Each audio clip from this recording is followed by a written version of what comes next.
நான் வைத்திருந்த விவசாய சின்னத்தை எடுத்துக்கொண்டு என்னை வீழ்த்தி விடலாம் என்று கனவு கண்ட இந்த ஆட்சியாளர்கள், குறிப்பாக பாரதிய ஜனதா, குறிப்பாக என் அருமை தம்பி அண்ணாமலை அவர்கள், அவர் நினைத்தார் என்னை வீழ்த்தி விடலாம் என்று மறைமுகமாக பிஜேபியில் இருந்து என் வெற்றிக்கு அவர் பாடுபடுவதை நீங்கள் அறிந்து கொள்ள வேண்டும். அவர் என்னையை ரைடு விட்டு என்னைய உலக உயரத்திற்கு என்னை உயர்த்தி சென்றவர். விவசாய சின்னத்தை பறித்து இந்த ஒளிவாங்கி சின்னத்தை கொடுத்து என்னை பிஜேபியின் பி டீம் இல்லை என்று நிரூபித்த பெருந்தகை. அவருக்கு என்னுடைய அன்பையும் நன்றியும் செலுத்த நான் கடமைப்பட்டிருக்கிறேன். அவர் என்னை மிகப்பெரிய தலைவனாக்க பாரதிய ஜனதாவிலிருந்து போராடி கொண்டிருக்கிறார். அவருக்கு என் அன்பும் நன்றியும். பணம் இருப்பவர்கள், சமூகத்தில் அதிகமாக செல்வாக்கு பெற்றவர்கள், அவர்கள்தான் அரசியலுக்கு வர முடியும், அதிகாரத்திற்கு செல்ல முடியும் என்கிற நிலை இருக்கும் வரைக்கும் அடித்தட்டு மக்கள், உழைக்கும் மக்கள், எளிய மக்களுக்கான சேவை என்பது கனவாகத்தான் இருக்க முடியும்.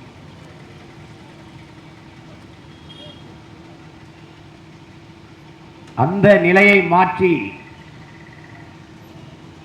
கேடுகட்ட பணநாயகமாக மாறி இருக்கிற இந்த நாட்டில் ஒரு தூய ஜனநாயகத்தை மலரச் செய்வதற்கான மக்களின் புரட்சியாகத்தான் உங்கள் பிள்ளைகள் இந்த அரசியலை முன்னெடுக்கிறோம். கடும் உழைப்பை கொட்டி இந்த களத்திலே நிற்கிறோம். எப்படி பார்த்தாலும் வெற்றிக்கு ஒரே ஒரு வழிதான் இருக்கிறது, அது கடுமையான உழைப்பு என்ற தத்துவத்தின் வழியில் நின்று உயர்ந்த லட்சியத்தை நிறைவேற்ற உழைப்பை தவிர வேற ஒன்றுமில்லை என்கிற நிலையில் நிற்கிற பிள்ளைகள், இந்த உழைப்பை இந்த தேர்தல் களத்திலே நாங்கள் செலுத்திக் கொண்டிருக்கிறோம். பொருளாதார வலிமை இல்லை, 100 கோடி 150 கோடி என்று செலவழித்து வாக்குக்கு காசு கொடுத்து வாக்கை வாங்குகிற நிலையில் உங்கள் பிள்ளைகள் இல்லை. அப்படிப்பட்ட ஒரு அரசியல் செய்ய வேண்டிய நிலை எங்களுக்கு வருமானால் இந்த வேலையை விட்டுவிட்டு வேளாண்மை செய்ய சென்று விடுமே ஒழிய இதை தொடர வேண்டிய அவசியம் எங்களுக்கு இல்லை. ஒரு தூய அரசியலை கட்டி எழுப்பி ஒரு நல்ல ஆட்சி மலரச் செய்ய வேண்டும் என்கிற மாபெரும் கனவோடு தான் இந்த களத்திலே உங்கள் பிள்ளைகள் நாங்கள் வந்து நிற்கிறோம். உலகத்தில் யாராலும் சுமக்க முடியாத ஒரு பெரும் கனவை சுமந்து நில், அதுதான் எல்லாவற்றையும் விட பெரிது என்கிறான் ஆல்பர்ட் ஐன்ஸ்டீன். அப்படி அடிமைப்பட்டு கிடக்கிற தமிழ் தேசியன மக்களின் உரிமை மீட்சி, அந்த இனத்தினுடைய எழுச்சி, அதனுடைய பாதுகாப்பான எதிர்கால நல்வாழ்வு என்ற ஒரு மிகப்பெரிய கனவை சுமந்து கொண்டு நிற்கிற பிள்ளைகள் உங்கள் பிள்ளைகள்.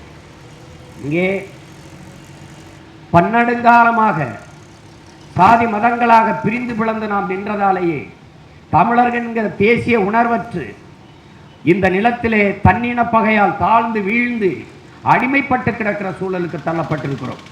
நமக்கென்று எதுவும் இல்லை, நம் உரிமைக்கென்று குரல் கொடுக்க ஒருவரும் இல்லை.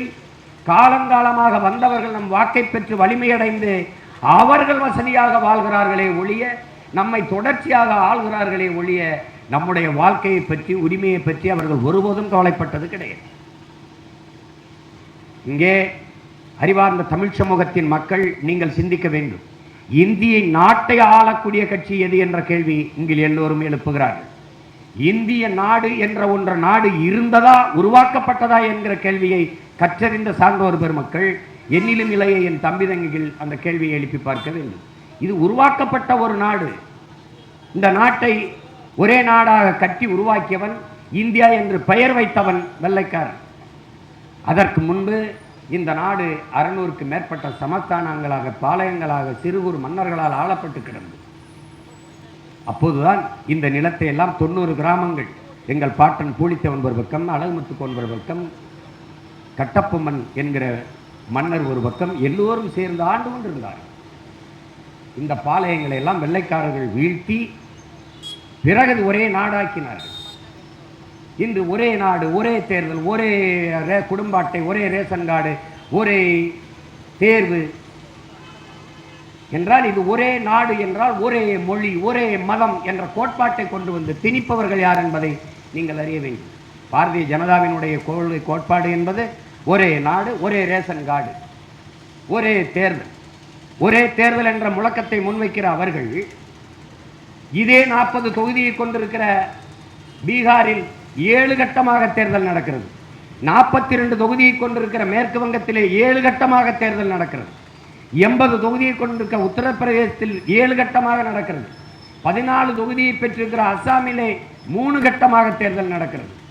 ஆனால் தமிழ்நாட்டில் மட்டும் 40 தொகுதியை, புதுச்சேரி உள்ளிட்ட 40 தொகுதிகளை கொண்டிருக்கிற இந்த நாட்டில், இந்த தமிழ்நாட்டில் புதுச்சேரியில் ஒரே கட்டமாக தேர்தல் நடக்கிறது. எங்களை போன்ற பிள்ளைகள் 20 நாட்கள் கூட இல்லாத நிலையில், கட்டுத்தொகைக்கு கூட காசு இல்லாத தவிக்கிற பிள்ளைகள் ஒரு துண்டறிக்கை அடித்துக்கொள்ள, ஒரு பதாகை அடித்துக்கொள்ள, ஒரு கொடி அடித்துக்கொள்ள, எரிபொருள் நிறைத்துக்கொள்ள, தங்குகிற விடுதிக்கு பணம் கட்டிக்கொள்ள கூட வசதி இல்லாத பிள்ளைகள் நாங்கள் எப்படி இந்த ஜனநாயகத்தில் கொளுத்து பெருத்த பல ஆண்டுகள் அதிகாரத்தை அனுபவித்த கட்சிகளோடு மோதுவது, அவர்களை முட்டி தகர்த்து வெல்வது என்பதை என் அன்பு சொந்தங்கள் நீங்கள் ஆழ்ந்து சிந்தித்து பார்க்க வேண்டும். மிகவும் பரிதாபத்திற்குரிய நிலையில் நிற்கிற, தாழ்ந்து வீழ்ந்து கிடக்கிற தமிழ் சமூகத்தின் உரிமைக்கு போராட வந்த நாங்கள் அதைவிட பரிதாபமான நிலைக்கு தள்ளப்பட்டு இருக்கிறோம். இவர்கள் வசதிக்கு இவர்கள் வெல்ல முடியும் என்று நம்பிக்கை இருக்கிற இடங்கள் எல்லாம் 7 கட்டமாக, நிதானமாக, மெதுவாக வேலை செய்கிற வசதி வைத்துக் கொண்டு எங்களுக்கு ஒரே கட்டமாக நடத்துகிறார்கள். இதை ஜனநாயகம் என்று நம்ப சொல்கிறார்கள். ஜனநாயகத்தில் எல்லோருக்கும் சம வாய்ப்பு உண்டு என்று நம்ப சொல்கிறார்கள். இந்த கட்சிகள் நமக்கு எதற்காக? புதிதாக தொடங்கப்பட்ட கட்சிகளா, இல்ல புதிதாக ஆட்சிக்கு வரப்போகிற கட்சிகளா? இதுவரை ஆண்ட போது இந்த மண்ணுக்கு மக்களுக்கும் செய்த நலத்திட்டங்கள் நல்லது ஒன்று ஏதாவது உண்டா? இந்த சூழலில் மறுபடியும் நம்மிடத்திலே வாக்கை பெற்று அதிகாரத்தை கைப்பற்றி ஆட்சியை நடத்துவதற்கு துடிக்கிறார்கள் என்றால், இவர்கள் இதுவரை செய்யாத ஒரு நல்லதை அடுத்து வருகிற காலங்களில் செய்வார்கள் என்று எப்படி நம்புவதென்று அறிவார்ந்த தமிழ் சமூக மக்கள், எங்கள் உயிருக்கு இனிப்பான உறவுகள் எண்ணி பார்க்க வேண்டும், ஆழ்ந்து சிந்திக்க அறிய வேண்டும். அரசியல் என்பது வரிசையில் நின்று வாக்கு செலுத்துவதல்ல என் அன்பிற்குரிய மக்களே. அரசியல் என்பது அறிவியல், புவியியல் போல ஒரு வாழ்வியல் என்கிற புரிதல் நமக்கு வர வேண்டும். அரசியல் இல்லாத எதுவுமே இல்லை. ஒரு மனிதனின் பிறப்பிலிருந்து இறப்பு வரை எல்லாவற்றையும் தீர்மானிக்கிற ஒன்றாக அரசியல் இருக்கிறது. அந்த அரசியலை தீர்மானிக்கிறவர்களாக நாம் மாற வேண்டும்.